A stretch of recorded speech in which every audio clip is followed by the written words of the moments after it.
नमस्कार। मैं Ranbir Singh lotus entertainment में आपका हार्दिक स्वागत करता हूं।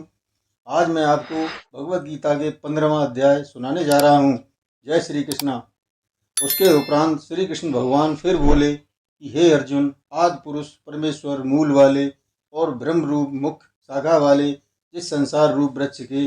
अविनाशी कहते हैं तथा जिसके हर पत्ते कहे गए हैं, उस संसार रूप वृक्ष को जो पुरुष मूल सहित तत्व से जानता है, वह वेद के तात्पर्यों को जानने वाला है। हे अर्जुन, उस संसार वृक्ष की तीनों गुण रूप जल के द्वारा बढ़ी हुई एवं विषय भोग रूप कोपलों वाली देव, मनुष्य और त्रियक आदि योनि रूप शाखाएं नीचे और ऊपर सर्वत्र फैली हुई हैं तथा मनुष्य योनि में कर्मों के अनुसार भांगने वाली अहंता, ममता और वासना रूप जड़ें भी नीचे और ऊपर सभी लोकों में व्याप्त हो रही हैं। परंतु इस संसार वृक्ष का स्वरूप जैसा कहा है वैसा यहाँ विचार काल में नहीं पाया जाता है, क्योंकि न तो इसका आदि है और न ही अंत है तथा न अच्छी प्रकार से स्थित ही है। इसलिए इस अहंता, ममता और वासना रूप अति दृढ़ मूलों वाले संसार रूप पीपल के वृक्ष को दृढ़ वैराग शस्त्र द्वारा काटकर उसके उपरांत उस परम पद रूप परमेश्वर को अच्छी प्रकार खोजना चाहिए कि जिसमें गए हुए पुरुष फिर पीछे संसार में नहीं आते हैं, और जिस परमेश्वर से यह पुरातन संसार वृक्ष की प्रवृत्ति विस्तार को प्राप्त हुई है, उसी आदि पुरुष नारायण के मैं शरण हूँ। इस प्रकार दृढ़ निश्चय करके नष्ट हो गया है मान और मोह जिनका, तथा जीत लिया है असत्य रूप दोष जिनने, और परमात्मा के स्वरूप में है निरंतर स्थित जिनकी, तथा अच्छी प्रकार से नष्ट हो गई है कामना जिनकी, ऐसे वे सुख दुख नामक द्वंद्वों से विमुक्त हुए ज्ञानी जन उस अविनाशी परम पद को प्राप्त होते हैं। उस स्वयं प्रकाशमय परम पद को न सूर्य प्रकाशित कर सकता है, न चंद्रमा, और न ही अग्नि प्रकाशित कर सकता है, तथा जिस परम पद को प्राप्त होकर मनुष्य पीछे संसार में नहीं आते हैं, वही मेरा परम धाम है। हे अर्जुन, इस देह में यह जीवात्मा मेरा ही सनातन अंश है, और वही इन त्रिगुणमयी माया में स्थित हुई मन सहित पांचों इंद्रियों को आकर्षण करता है। कैसे कि वायु गंध के स्थान से गंध को जैसे ग्रहण करके ले जाता है, वैसे ही देहादिकों का स्वामी जीवात्मा भी जिसे पहले शरीर को त्यागता है, उससे इन मन सहित इंद्रियों को ग्रहण करके फिर जिस शरीर को प्राप्त होता है उसमें जाता है। उस शरीर में स्थित हुआ हुआ जीवात्मा श्रोत्र, चक्षु और त्वचा को तथा रसना, घ्राण और मन को आश्रय करके अर्थात इन सब के सहारे से ही विषयों को सेवन करता है। परंतु शरीर छोड़कर जाते हुए को अथवा शरीर में स्थित हुए को और विषयों को भोगते हुए को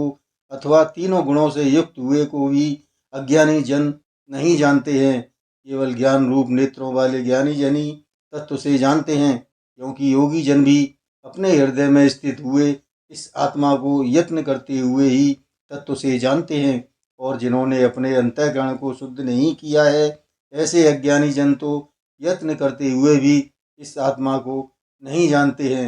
हे अर्जुन, जो तेज सूर्य में स्थित हुआ संपूर्ण जगत को प्रकाशित करता है, तथा जो तेज चंद्रमा में स्थित है और जो तेज अग्नि में स्थित है, उसको तू मेरा ही तेज जान। और मैं ही पृथ्वी में प्रवेश करके अपनी शक्ति से सब भूतों को धारण करता हूँ, और रस रूप अर्थात अमृतमय चंद्रमा होकर संपूर्ण औषधियों को अर्थात वनस्पतियों को पुष्ट करता हूँ, तथा मैं ही सब प्राणियों के शरीर में स्थित हुआ वैश्नार अग्नि रूप होकर प्राण और अपान से युक्त हुआ चार प्रकार के अन्न को पचाता हूँ, और मैं ही सब प्राणियों के हृदय में अंतर्यामी रूप से स्थित हूँ, तथा मेरे से ही स्मृति, ज्ञान और अपोहन होता है, और सब वेदों द्वारा मैं ही जानने के योग्य हूँ, तथा वेदांत का कर्ता और वेदांत को जानने वाला भी मैं ही हूँ।